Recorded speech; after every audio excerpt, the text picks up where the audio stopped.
ба Тоҷикистон ба маблағи беш аз 143 миллион доллар гандум ворид шудааст. дар 6 моҳи якуми соли 2025 аз ҷониби 66 субъекти хоҷагидор ба ҷумҳурӣ 613300 тонна гандум ба маблағи 143 миллиону 600 ҳазор доллар ворид гардидааст. дар ин хусус зимни нишасти матбуотии хадамоти зидди инҳисорӣ назди ҳукумати ҷумҳурии Тоҷикистон иттилоъ дода шуд.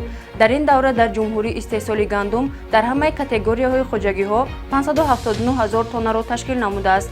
ин нисбат ба ҳамин давраи соли 2024 ба миқдори 2800 тонна зиёд мебошад. иттилоъ дода шуд ки дар давраи ҳисоботӣ ба ҷумҳурӣ 24400 тонна орд аз Қазоқистон, Русия, Узбекистон, Туркия ва Италия ба маблағи 7 миллиону 400 ҳазор доллар ворид гардидааст. дар нишасти матбуотӣ иттилоъ дода шуд ки дар 6 моҳи якуми соли равон дар ҷумҳурӣ ба миқдори 303600 тонна орд истеҳсол карда шудааст.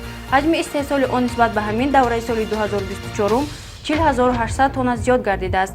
Пардифен ҳаб ҳангоми дардисар, дарди буғум ва дандонҳо тавсия дода мешавад. Пардифен аз ширкати Вегафарм. Пардифен ҳабро аз дорухонаҳо пурсон шавед.